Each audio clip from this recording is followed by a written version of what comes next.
এক জেন্টেল, এক বড় অফিসার, উচ্চ জেনারেল শিক্ষিত, উনি যাইতে যাইতে নদী পার হওয়ার একটা প্রসেস আসছে, নদী পার হবে, খিয়াঘাটে যাইয়া বসছে, এর মধ্যে খিয়াওয়ালা আসছে। যাত্রী ওই দিন খিয়ায় তেমন কেউ না, উনি একাই। খিয়াওয়ালা উনারে উঠাইছে, ভদ্রলোক খিয়াওয়ালারে পাইয়া যেহেতু আর কোনো ভিড়ি নাই, মনের সহি গল্প ধরছে। আগেই খিয়াওয়ালারে ইন্টারভিউ নিয়ে শুরু করেছে। বাবা খিয়াওয়ালা, তুমি কি বাংলা পড়তে লিখতে পারো? না স্যার, বাংলা লেখাপড়া জানলে কি খিয়া বাইয়ে বেড়াই দেখি? তো তোর জীবন সাইডে নাই মিশিয়া, বাঙালি হইয়ে বাংলা লেখাপড়া জানিস নে, তোর জীবন সাইডে নাই মিশিয়া। লোকটার মুখটা একটু পুড়িয়ে গেছে যে আমি তো খিয়া বাইয়ে বেড়ে, উনার কাছে কি আমি ইন্টারভিউ দিতে আইছি?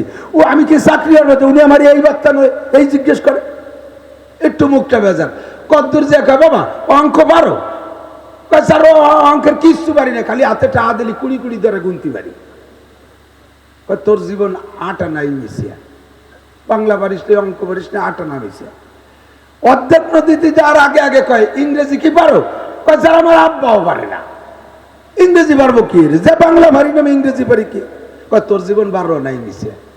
এই 12 আনা 16 আনা জীবনের 12 আনা মিশের হতোয়া দিয়ে দেওয়ার পরে লোকটা খিয়ালার মন একেবারেই ভেঙে গেছে, মুখখান বেজার। আর ওই ভদ্রলোকের সাথে কথা কছে না, আল্লাহ আর কোন পেছে ফেলায় 16 আনা মিশে হইয়ে দেয়। চুপ করে বসে রয়েছে, আর কিয়া আছে। মাঝ নদীতে গেলে কড়া কালো মেঘ, ধুমসা বেগে সারছে বাতাস।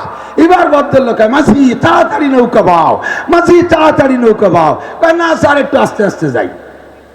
কয় না তাড়াতাড়ি নৌকা বাও, জ্বর সারছে নৌকা ডুবে যাবে।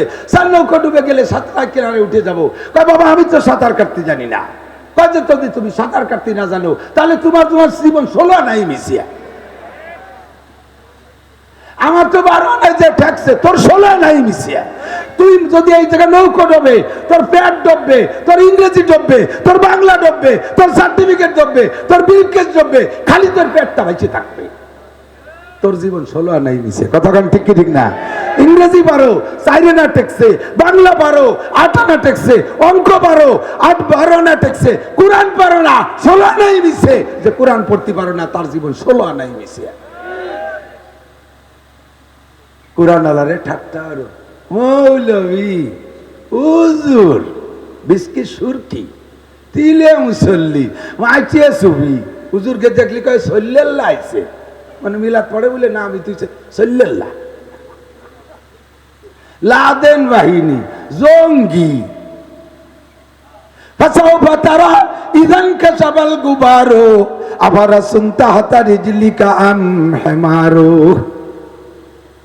অন্ধকার যখন কেটে যাবে তখনই প্রমাণ হবে কারা লাদেন বাহিনী, কারা জঙ্গি, কারা দুষ্কৃতিকারী, কারা ভালো আর কারা মন্দ। সব প্রমাণ হবে অন্ধকার কেটে গেলে। কবরে যখন যাইবা মর্দমারা সর্বসর দর খাবেদা দশতে বেদারা কেউ রাতে আজজা।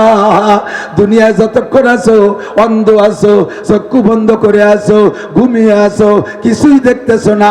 কবরে যখন যাইবা চক্ষু খুলিয়া যাইবে, অন্ধকার কেটে যাবে, মুনকার নাকির দেখবা, ফেরেশতা দেখবা, জাহান্নামের ছবি দেখবা, জান্নাতের ছবি দেখবা। যদি জান্নাতি হও জান্নাতের ছবি দেখবা, অন্তরটা খুশি হইয়া যাইবা। তখন শুকর আদায় করবা, আলহামদুলিল্লাহিল্লাযী কদ ওয়াজাদনা মা ওয়াদানা রাব্বুনা হাক্কা। শুকর ওই আল্লাহর, প্রশংসা ওই আল্লাহর, যেই আল্লাহ ওয়াদা যা করেছে কবরেই আমারে হুবহু সব পৌঁছাই দিয়েছে। আর ওই জায়গা যদি ধরা খাও তখন চিৎকার মেরে বলবা রব্বানা আখরিজনা মিনহা ফাইন উদনা ফাইন্না জালিমুন। ওগো আল্লাহ, মাওলানা নাসির, মাওলানা হাফিজুর রহমান সিদ্দিক, মাওলানা মিজানুর রহমান ফরিদ, উলামায়ে কিরাম গলা পাঠায় পাঠায় চিল্লাই চিল্লাই বলছিল কবরে এমন হবে ওরে 70টা সাপ আসবে, জাহান্নামের সাথে তোর কবরের দরজা খুলে দেওয়া হবে, আগুনের শোলা আসবে, আলবিসুহু মিনান নার, আগুনের জামা পরায় দাও, ও আফরিসুহু মিনান নার, আগুনের বিছানা বিছাই দাও, আফতাহু লাহু বাবান ইলান নার, জাহান্নামের সাথে একটা দরজা খুইলা দাও। এই কথা যে কতবার করছে, বলছে, বয়ান করছে, কোনোদিন কথায় কান লাগাই নাই। এখন তো দেখি সবই সত্য। আখরিজনা মিনহা, আর একটা বার দুনিয়ায় বের করে দাও। আখরিজনা মিনহা ফাইন উতনা ফাইন্না জালিমুন, আবার যদি সেই অন্যায় করি তাহলে জালেম হিসেবে সাব্যস্ত কইরা যে বিচার করবা কোনো টু শব্দ করব না। আর একটা বার পাঠায় দাও। আল্লাহ বলবেন ইকসাউ ফিহা ওয়ালা তুকাল্লিমুন, পড়ে থাক, কথা বলবি না। পড়ো কুরআন, বাঁচতে চাইলে পড়ো কুরআন, পড়, ডাক্তার হ, ইঞ্জিনিয়ার হ, বিজ্ঞানী হ, সর্বোচ্চ তোর জিন্দগির দাম হবে 12 আনা। আর কুরআন পড়তে না পারলে ও 12 আনা শেষ, নদীর মধ্যে ডুবে তোর 16 আনাই শেষ।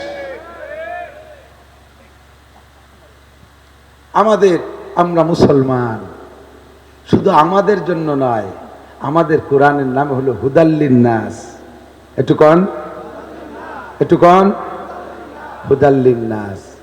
আমি সূরা বাকারার প্রথম দিয়ে পড়ছি হুদাল্লিল মুত্তাকিন, একটু খানিক দূর যাইয়া আবার আসছে শাহরু রমাদান আল্লাযী উনজিলা ফীহিল কুরআন হুদাল্লিন নাস। শুরুতে আছে হুদাল্লিল মুত্তাকিন, শেষে আছে খানিক দূর যাইয়া আছে হুদাল্লিন নাস অবাইয়িনাতি মিনাল হুদা ওয়াল ফুরকান। আমাদের কোরআন শরীফ যেমন মুত্তাকিনদের পথ প্রদর্শন করে, তেমনি প্রত্যেকটা মানুষের পথ প্রদর্শন করে। কথা বলেন ঠিক কি না? কোরআনের পথ দিয়ে হাঁটলে সকলের জন্য শান্তি, সকলের জন্য শান্তি। আমার বাংলাদেশে, এই বাংলাদেশে যদি কোরআনী আইন, কোরআনী শাসন ব্যবস্থা হয়, জারি হয়, মাননীয় সরকার মহোদয় জননেত্রী প্রধানমন্ত্রী শেখ হাসিনা, উনার সরকারও যদি কোরআনী আইনকে বাস্তবায়ন করে, তাহলে মুসলমানদের চাইতে অমুসলমানরা শান্তিতে থাকবে দেশে বেশি। মুখস্থ ঠিক কইছেন, একটু বুঝিয়ে কন, আমি একটু বুঝাই দিই, তারপরে ঠিক করে দেন। এই ঠিক করার একটা অভ্যাস হয়ে গেছে, তাই কয় ঠিক। এক বক্তা স্টেজে আইসা দাড়ি খাটো এক বক্তা মাগুরাইয়া কজে মজুফর ভাই ছিল আমার সাথে, এই দাড়ি খাটো দেখিয়া তবলিগার সরমুনায়ালারা সিরুকুটে কান লিখে বক্তার কাছে পাঠাই দিয়েছে, হুজুর দাড়ি সংক্রান্ত কিছু বলেন। আপনার দাড়ি খাটো কাই একই নেই, দাড়ি লম্বা ভালো না খাটো ভালো তা কই নেই, একটু লিখে পাঠাইছে, হুজুর দাড়ি সংক্রান্ত কিছু বলেন। তো হুজুর ওয়েন পড়িয়া কইতেছে, হ্যাঁ দাড়ি বলো ভালো জিনিস, রাখা ভালো।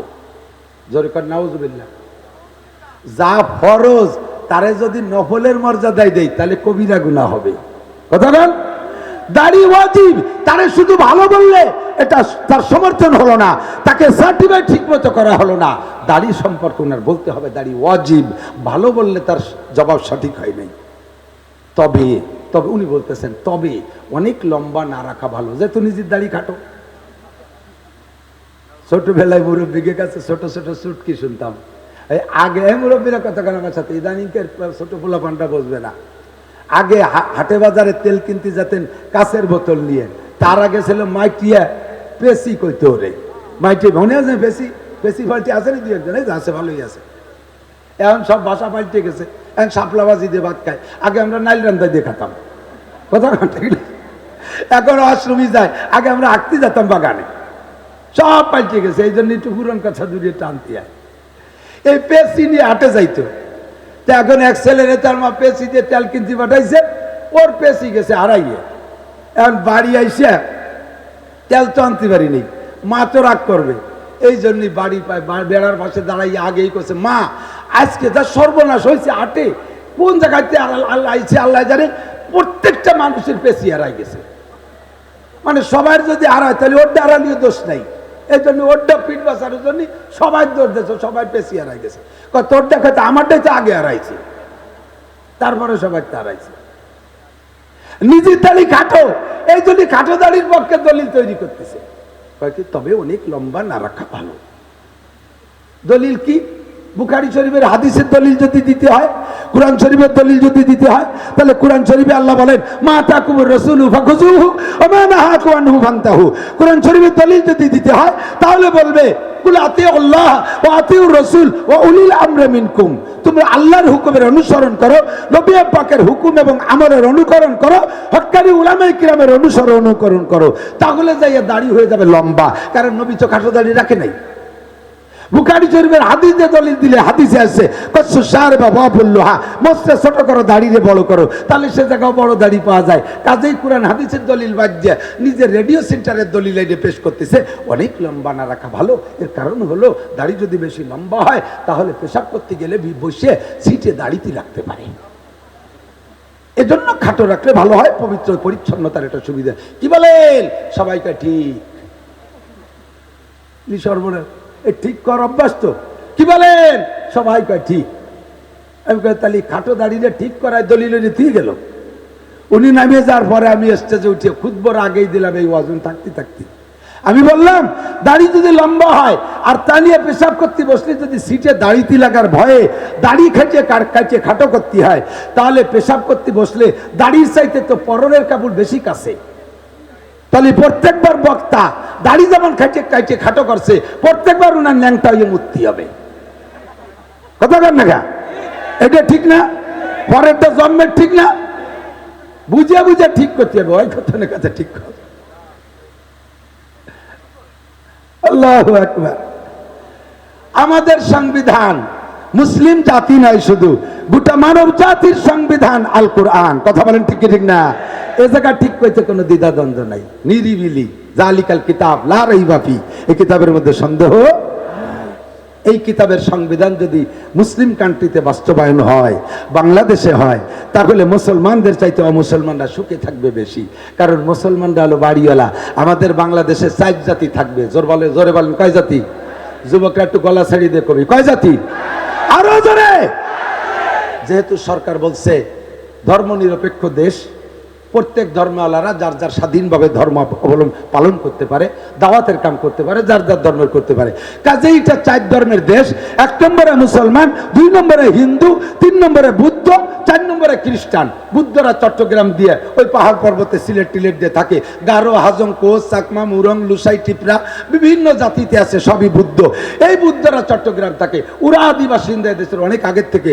আর হিন্দুরা এদেশে আছে। আর এদেশের সংখ্যাগরিষ্ঠ মুসলমান। এই 3। আর 4 নম্বর জাতি হলো খ্রিস্টান। ওরা আসছে উড়িয়ে বুড়িয়ে, এরপরে আইসে পয়সা করি দিয়ে দেশের মানুষের কিনে কেটে ভালোই একটা সংখ্যা বানায় ফেলাইছে। যাই হোক, তাদের সাথে সরকারের মিলতাল দিয়ে চলা লাগে। কালেকশন মালেকশন সেদিকে আছে, সরকারের দান পাট উঠতে জাতি হয়, এই জন্যই তাকেও সাপোর্ট দেয়। বাকি এই 4 দল ছাড়া পঞ্চম কোন ধর্ম বাংলাদেশে গ্রহণযোগ্য? জোরে বলেন গ্রহণযোগ্য আছে? পঞ্চম আবার কারা? আর একটা দল নতুন আবিষ্কার হয়েছে, তাদের নাম হলো আহমাদি মুসলিম জামাত। একটু মুখস্থ করেন, কি নাম? আহমাদি মুসলিম জামাত। শব্দটা আপনারা পাবলিকরা শুনলে মনে করবেন যে তাহলে তো ভালো দল। এক হলো আহমাদি, আমার নবীর নামে নাম, 2 নম্বরে মুসলিম, আবার সাথে জামাত। এ আরবি নাম, এ তো খারাপ হতে পারে না। হিন্দু শুনলে বোঝা যায় হিন্দু, বুদ্ধ শুনলে বোঝা যায় কাফের, খ্রিস্টান শুনলে বোঝা যায় খ্রিস্টান। আর এটা হলো আহমদি মুসলিম জামাত, তাহলে এটা সঠিক জামাত। এই জামাতটা গোলাম আহমদ কাদিয়ানির আবিষ্কৃত দল। গোলাম আহমদ কাদিয়ানি দাবি করে আনা খাতামুন নবিয়্যিন, আমি শেষ নবী। একটু জোরে কবেন নাকি? কি বিল্লাহ, কি বিল্লাহ? গোলাম আহমদ কাদিয়ানি শেষ নবী? ও কাফের। জোরে বলেন কি? তোরে দেশে, এই দেশের জনগণ, ফরিদপুরের জনগণ, আলপাডাঙ্গার জনগণ, বেলবাড়ির জনগণ, গোপালগঞ্জ বক্সিতপুরের জনগণ যদি পায়, তোর কাল্লা ছিঁড়ে পদদলিত করে তোর বডিকে চুরো চুরো করে পায়খানার মধ্যে নিক্ষেপ করবে। কাদিয়ানীদের আস্তানা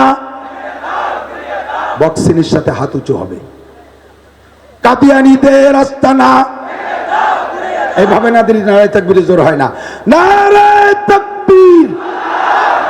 কাদিয়ানীদের আস্তানা, ইহুদিদের দালালরা, আমার নবী তোমার নবী, বিশ্ব নবীর শত্রুরা হুঁশিয়ার সাবধান, বিশ্ব নবীর শত্রুরা হুঁশিয়ার সাবধান। নারায়ে তাকবীর, আল্লাহু আকবার। মাশাআল্লাহ। মর্দে মুজাহিদ যদি এখনই ডাক দেয়, রেডি রেডি, দাঁড় কাদিয়ানীদের ধার, দাঁড় কাদিয়ানীর ধার।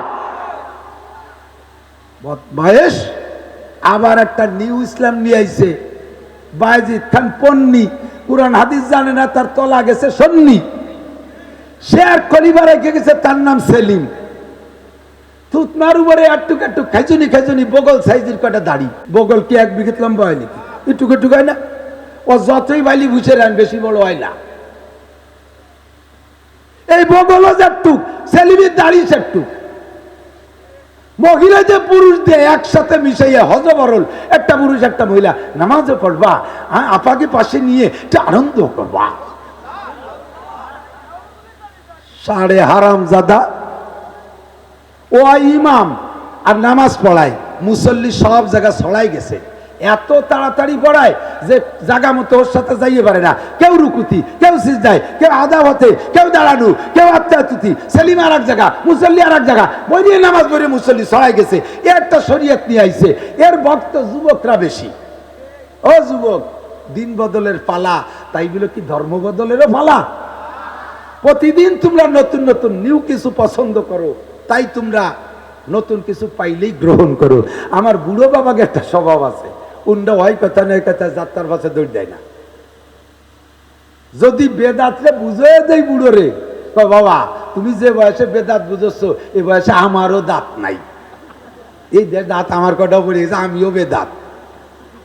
কাজেই আনাই ওয়াকালে আমারে টাইনি টু নদীক নেওয়া যাবে না। আমার বাপ দাদা 14 গোষ্ঠী যাওয়ারে মরছে, আমারে তাইরে মরতে দেয়, বুড়ো কালে আমার মাথার মধ্যে কোনো তা ঢোয়ে না। কান ধরে টানবেন ছাগলের মতো, ছাগলের খালের উপরে নিতে যাবেন, দেখবেন গাত বাঁধাবে। ছাগলে কয় চামড়ি চালে যায়, দামড়ি রাহ যায়, কান উপর চলে যাবে, ঠ্যাংই পার থাকবে।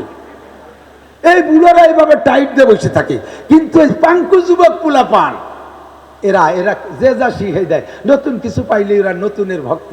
আহা, ভাইরাল হওয়ার জন্য মসজিদে যাইয়া দেই যে ইমাম সাহেব যখন কইছে ওলা দলিন, এতদিন নামাজ পড়ে নেই, সপ্তাহখানিক নামাজ পড়ে, মসজিদে যাইয়েই বুঝবা সালাম আমিন, তার মানে বুঝে দিলে এখন আমি শুরু করছি, তারপর সবাই জানি নিও, ভাইরাল হতে গেছে। সেলিম পণ্ডিত, সেলিম পণ্ডিত সাথে ভাইরাল হবি, আহলে হাদিস আলাদের দলে যে ভাইরাল হবি, কেন জায়গাতে ভাইরাল হবি? এদেশের উলামায়ে কিরাম, আমরা মক্কা যাই না, আমরা মদিনায় যাই না, আব্দুল গফফার সাহেব প্রত্যেক বছর হজও করে উমরাও করে, সরমুলের পীর সাহেব প্রত্যেক বছর হজও করে উমরাও করে, হাটাজারি পটিয়া, বাবুনগর জিরি, নাজিরাট মালিবাগ, লালবাগ, ফরিদাবাদ, যাত্রাবাড়ি, এরপর সারা বাংলাদেশের সমস্ত উলামায়ে কিরাম বারবার আমরা হজে যাই, উমরায় যাই, সৌদি আরবের বড় বড় শায়েখদেরকে বাড়ি আনি। আজও পর্যন্ত আমরা সৌদি আরবেতে বুড়ির পর সানাটা আনলাম না, আর ওই আমিন জোরে আনলাম না, রফে আদায়ন আনলাম না, তোরে পাঠাইছি কয়টা টাকা কামাইতি, একটু চাকরি বাকরি করিয়া ছাগল করে উঠ দুম্বা বেড়া গদা গাদা চড়াইয়া কয়টা টাকা আইনে বুড়ো কালে দুয়ে মুছে খাবি, তুই তা না আইনে আনছিস এই আমিন জোরে টেটে লিয়েছিস বাড়ি, আর বুড়ির পর সানা বান্ধা নিয়ে তোরে কই তুই পাঠাইছি নাকি? তারাবির নামাজ 20 টিকাত, তার চেয়ে আবার 12 টিকাত, তুই 8 টিকাত দিয়ে আইছি। এ কি আনতে গেছিস কে? ও দেশের উলামায়ে কিরাম যায় না, আমরা তো আনি নি ওগুলো, ও দেশে আলেমরা থাকে না। এই নিউ পার্টি আহলে হাদিস একটা দল, সেলিম পন্ডির এক দল, আবার এই কাদিয়ানি একটা দল আছে, টাকা দিয়ে পয়সা দিয়ে মানুষের ঈমান ধ্বংস করতেছে। কথা বলেন ঠিক ঠিক না? আল্লাহ পাক রব্বুল আলামিন বলেন, আমাদের সংবিধান হলো মুসলিম সংবিধান, হলো মুসলিম সংবিধান হলো আলিফ লাম মিম যালিকাল কিতাব। আমার সাথে বলেন আলিফ লাম মিম যালিকাল কিতাব। আমাদের সংবিধান যালিকাল কিতাব। আমাদের সংবিধান নাম কি? সেই কিতাব। সে কিতাবের কাজ কি? হুদাল্লিল মুত্তাকিন, মুত্তাকিনদের ইয়াকিন আরো বাড়ায় দেয়, মুত্তাকিন পরহেজগারদের তাকওয়া আরো বাড়ায় দেয়, আর হুদাল্লিন নাসে সাধারণ সকল মানুষকে পথ দেখায় দেয়। হাজা সাবিলুল হিদায়া, আমার কোরআনে কয় হাজা সাবিলুল হিদায়া ওয়া হাজা সাবিলুল গায়ি। আমার কোরআনে চিনাই দেয় হাজা সাবিলুল জান্নাহ, হাজা সাবিলুল জাহিম।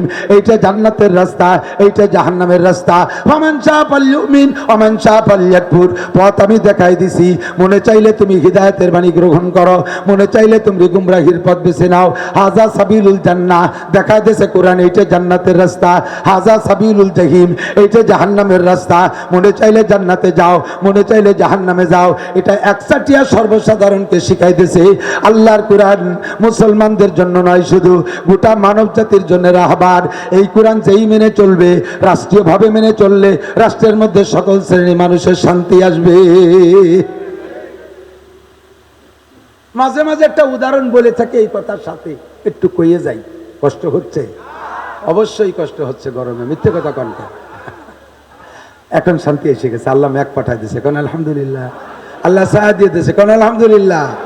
আল্লাহ রহমান, আল্লাহ রহিম, সুবহানাল্লাহি বিহামদিহি। এদিক তাকান, আপনার ছোট শালি বিয়ে দিয়েছেন, আপনি নিজেই দেখে শুনে বিয়ে দিয়েছেন, ভাইরা ভাই বড় মহব্বতের, আপনারই কর্মজীবনের একজন কলিগ, তার সাথে বিয়ে দিয়েছেন। ভাগ্যক্রমে দুইজনের পোস্টিং হয়ে গেছে দুই জায়গা, বিবাহের পরে আর দেখা সাক্ষাৎ হয় না 7-8 বছর। এর মধ্যে তাকে একটা বাচ্চা হয়েছে, তাও 5-6 বছর হয়ে গেছে বয়স। অনেক ফোন করতে করতে এবার একটু বেড়াইতে আনছেন শালি ভাইরা ভাই, আর সেই ভাইরা বেটাটাও আসছে সাথে, ছোট 5-6 বছর বয়স। বাড়ি আইছে, তাদের কত যত্ন আপনি করবেন, পয়সা আছে, তৌফিক আছে, 10-12 প্রকারের মাছ কিনছেন, 4-5 প্রকারের গোশ কিনছেন, এরপরে রসমালাই, রাজভোগ ইত্যাদি কিনিটি বাড়ি ভরি বেলাই দিচ্ছেন, খুব যত্ন, আলিশান যত্ন। এই যত্নের ভিতর দিয়ে আপনারা বড়রাও যত্ন স্বপ্নের ফিকিরে আছেন, আর ওই ভাইরা বেটাটা ছোট, আপনারও ওই সাইজের একটা ছেলে আছে 5-6 বছরের ভাই, দুই খালাতো ভাই খেলাধুলা করতেছে, এটা আইনে খেলে, ওটা আইনে খেলে, সেটা আইনে খেলে, কোনোটা ভাঙ্গে, কোনোটা ঠিক রাখে। ইতিমধ্যে যাইয়া আপনার নিজের ছেলে একটা গিলাস, কাছের একটা গিলাস, পুরনো আপনার মারাম হইলে একটা গিলাস, তার নাম হলো রূপবান গিলাস, ওই যে আগে পোশাকের কাজ দেওয়া না তো, ভেরিয়ালানা ব্যস্ত, রূপবান গিলাস 1.5 টাকা দাম, তাই নিয়ে ভেঙে ফেলাইছে। আপনি যাইয়ে গাড় চাইপে 2 থাপ্পড়, শয়তান শেষ করে ফেলাবো, তুই গিলাস ভেঙে ফেলাইছিস, কয়দিন পর তুই শোকেছো ভাঙবি, এই করে ছেলেরে 2 থাপ্পড়।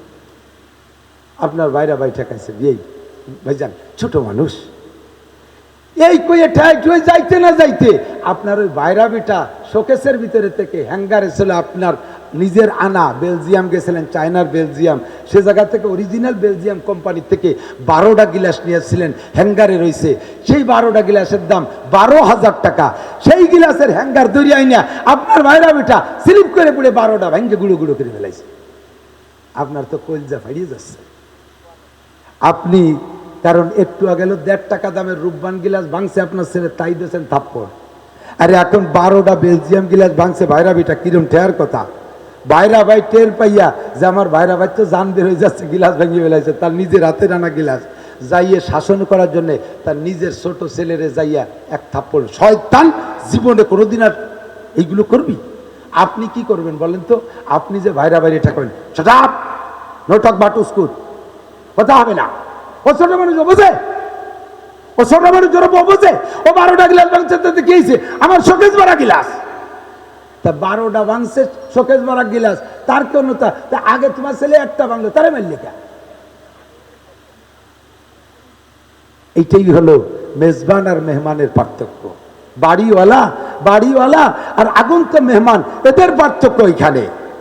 আপনি এবার বলবেন ফার্দার ওর গায়ে হাত দেবা না, পুনরায় যদি মারো ও জীবনে কোনোদিন খালা বাড়ি বেড়াতে আসবে না, তোরে ওরে ফিরে আবার বেড়াতে আসতে বলবে, না আমি ও বাড়ি যাবো না, আমি মরি গেলি যে তোমরা যা বেড়াচ্ছ, ও বাড়ি গেলি মারি খাওয়া লাগে, এই বলে আর কোনোদিন বেড়াতে আসতে চাবে না। আর নিজের দ্বারে মারবেন কেন? আজকে যদি এক গ্লাসে না মারেন, পরের দিন ওই 12টা ভাঙবে, পরের দিন শোকেস ভাঙবে, পরের দিন আড়ি গড়া ভাঙবে, ওর ভাঙ্গার একটা হাত এসে যাবে, আর ও আইসে মাত্র একবার, কাজেই ও অতটা ভাঙতে পারবে না, একবার ভাঙতে চলে গেছে, ওর আসার রাস্তা খোলা রাখতে হবে, ওরে মারা যাবে না। এই দেশের মুসলমান, মুসলিম কান্ট্রিতে যদি ইসলামী আইন বাস্তবায়ন হয়, আল্লাহর হুকুমে ভাবে 2 ভাগ করে দেশে, মুসলমান যদি জিনা করে, আযানিয়াতু যানি ফাজলিদু কুল্লা ওয়াহিদিন মিনহুমা মিয়াতা জালদা, যদি অবিবাহিত মুসলমান নারী আর পুরুষ জিনা করে, ধরা পড়লে তাদেরকে 100 ডোরা মারো, সামলা ছুলে ফেলায় দাও পিটাইয়া। আর সাইকতে যা জানা যা ফারজুমুহুমা, বিবাহিত যদি জিনা করে পাথর মেরে শেষ করে দাও। মুসলমান কিন্তু এই অন্যায় যদি মুসলিম কান্ট্রিতে হিন্দুরা করে, বুদ্ধরা করে, খ্রিস্টানরা করে, তাদেরকে 100 ডোরা মারা হবে না, তাদেরকে পাথর মারা হবে না, তাদেরকে সামাজিকতা রক্ষার্থে, দেশের শৃঙ্খলা বজায় রাখতে জন্য একটা নর্মাল বিচার তাদের করে দিতে হবে। তারা মেহমান, তাদেরকে এভাবে মারা যাবে না।